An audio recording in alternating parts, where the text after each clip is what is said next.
Hello नमस्कार दोस्तों, स्वागत है आपका अपने YouTube channel star nursing tube के ऊपर, जहां पर हम आपको नर्सिंग से रिलेटेड वैकेंसीज़ और शॉर्ट टॉपिक्स इनके बारे में चर्चा करते हैं। दोस्तों आज हम एक ऐसे टॉपिक के बारे में बात करने जा रहे हैं जो कि हर आने वाली वैकेंसीज़ या आ चुकी वैकेंसीज़ हर वैकेंसी में अपना एक छोटा सा पार्ट ज़रूर रखता है। उस टॉपिक का नाम है इम्यूनिटी। जी हाँ दोस्तों, इम्यूनिटी एक ऐसा टॉपिक है जो हर एग्ज़ाम में अपना कुछ पार्ट रखता है, हर एग्ज़ाम में आता है, लेकिन थोड़ा कंफ्यूजिंग होता है। कई बच्चे होते हैं जिनको इम्यूनिटी को समझने में दिक्कत होती है, जिस वजह से उनका एक शॉर्ट टॉपिक, एक छोटे से टॉपिक की वजह से जो अच्छा खासा हो सकता था वो नहीं हो पाता। कई बार एक नंबर की वजह से आप चूक जाते हैं। इम्यूनिटी, सबसे पहले हम जानेंगे इम्यूनिटी क्या होती है। देखिए दोस्तों, बॉडी की रोग प्रतिरोधक क्षमता यानी कि किसी एंटीजन से लड़ने की पावर को इम्यूनिटी कहते हैं। मान लीजिए किसी इंसान की बॉडी में कोई एंटीजन आया या कोई ऐसी बैक्टीरिया आया, उससे लड़ने के लिए बॉडी जो पावर जनरेट करती है उस पावर को इम्यूनिटी कहते हैं। इम्यूनिटी के टाइप्स की बात करें तो बेसिकली इम्यूनिटी दो प्रकार की होती है। सबसे पहली इनेट, दूसरी एक्वायर्ड। इनेट इम्यूनिटी वो इम्यूनिटी है दोस्तों जो इंसान की जन्मजात होती है, पर्टिकुलर इंडिविजुअल पर डिपेंड करती है। हर इंडिविजुअल की अलग होती है, आपकी अलग हो सकती है, मेरी अलग हो सकती है। इनेट इम्यूनिटी पर्टिकुलर स्पीशीज़ पर, पर्टिकुलर रेस पर, अगर कोई कास्ट है उस पर भी डिपेंड कर सकती है, particular individual to individual vary करती है। ये इनेट इम्यूनिटी हो गई।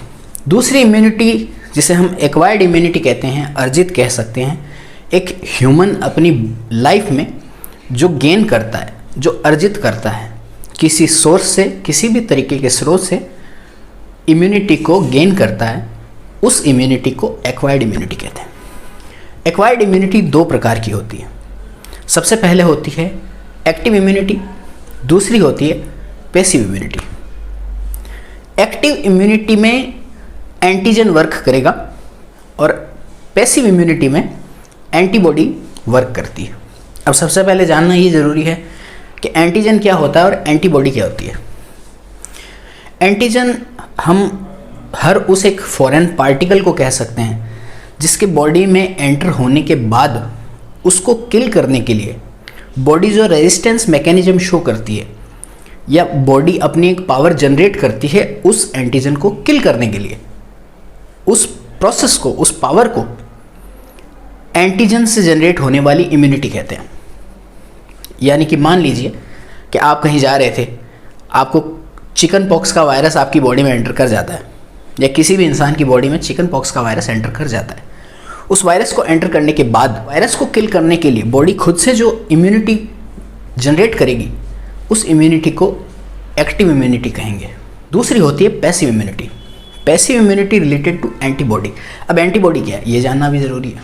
एंटीजन के बॉडी में एंटर होने के बाद बॉडी उस एंटीजन के खिलाफ जो अपनी पावर प्रोड्यूस करती है उस पावर को एंटीबॉडी कहते हैं। शॉर्ट में आप इसे रेस्पॉन्ड अगेंस्ट एंटीजन भी कह सकते हैं।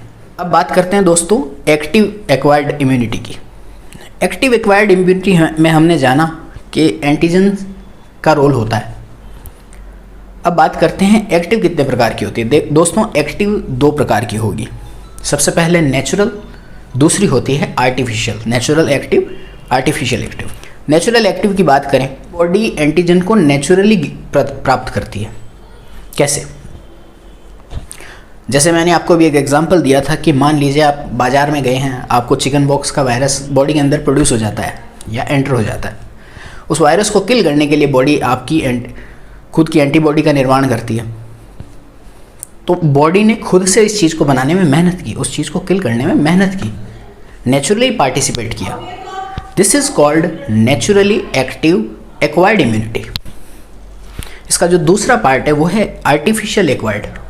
कैसे? मान लीजिए हम भविष्य में होने वाले किसी भी रोग के लिए स्वयं रोग प्रतिरोधी क्षमता को खुद से जनरेट करना चाहते हैं, तो तो हम क्या करते हैं, उस पर्टिकुलर वायरस का एंटीजन स्वयं अपनी बॉडी में एंटर करवाते हैं थ्रू इम्यूनाइजेशन।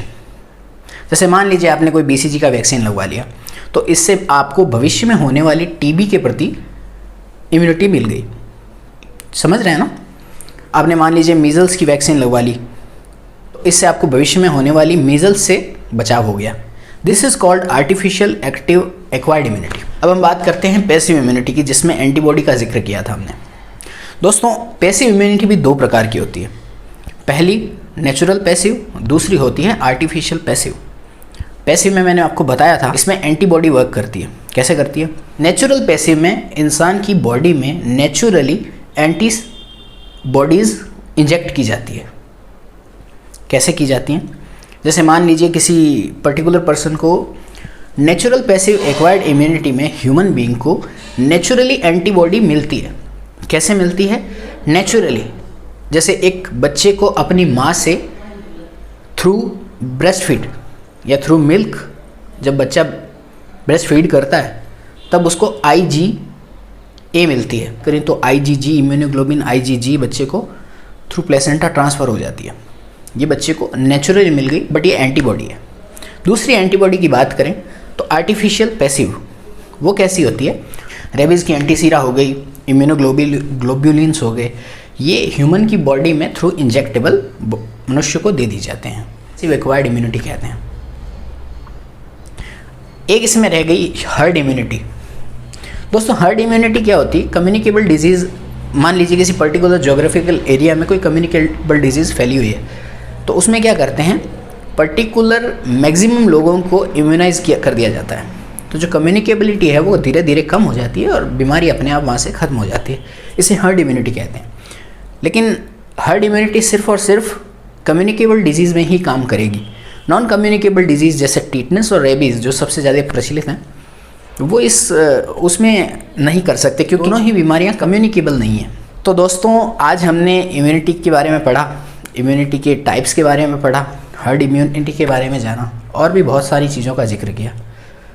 तो बने रहें ऐसे ही स्टार नर्सिंग ट्यूब के साथ में, और नए नए शॉर्ट टॉपिक्स, आपको वैकेंसी का अलर्ट्स, ये सब मिलते रहेंगे।